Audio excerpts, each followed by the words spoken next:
The summer months, a busy time for moving as families shift to new homes while the kids are out of school. May, in fact, if you didn't know, it's National Moving Month. But before you start packing up your boxes and hiring a mover, there's a couple things you should be aware of before you spend the money.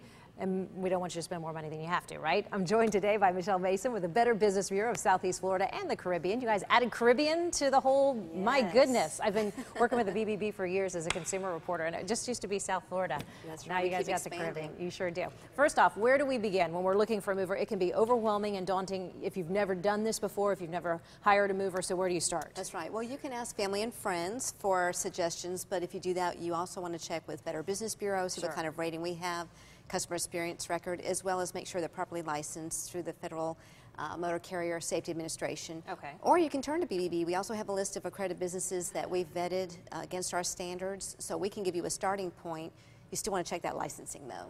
Trust but verify, right? That's right, exactly. All right, talk about getting estimates. You should always, I mean, the standard in the consumer world, you get 3. Does that stand for movers too? Absolutely. Just like you would do anything else, like a home improvement project. Sure. It's great to get 3 written estimates and make sure you're comparing apples to apples. So you know that someone's going to do it by poundage, or you know pieces in a truck. We've had people say they had a table and they took the legs off and counted that as 5 parts instead of 1 piece. So you want to make sure you know exactly what they're offering, and you want to make sure that you have them come out to your home and give a visual estimate or an estimate based on what they see. If you do it by phone, you're taking a risk because they could come back later and say, you told us different than what it is, and now it's going to cost you a lot more. One thing that I found, and we'll get to the last tip in just a second, guys, so if you'll pop it up in just a second in the control room. One thing I found doing consumer reporting for so many years, there were some unscrupulous movers who would actually charge packing material if you didn't read the fine print. That's right. If you had an extra bubble wrap. And so they'd bubble wrap your, I don't know, your Pooh Bear, your kid's Pooh Bear 50 times with bubble wrap and then charge you for it, right? You're right. We're still getting complaints now that they'll charge you for the packaging tape, and they'll say someone used an entire roll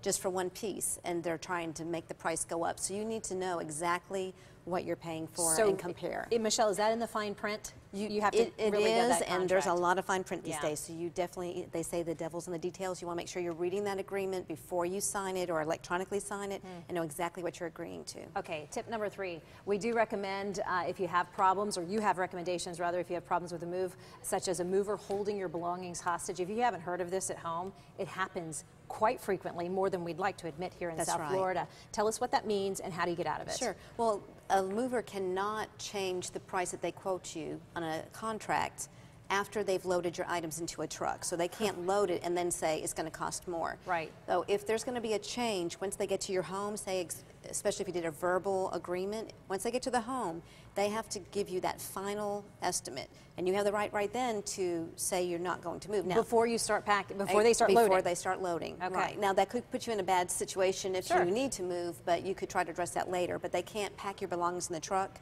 That's actually a violation of state law. And that did not used to be a violation of state law, so that's really good that that's now part of our state law to protect consumers. So if that happens, then you want to call your local law enforcement, police, sheriff's department, to come there and address that situation right when it's happening so that you have a witness to it. Michelle Mason from the Southeast Florida Better Business Bureau and the Caribbean now, like you didn't have enough to do already. It's really nice to see you. We appreciate you being here. Thank you. Thank you.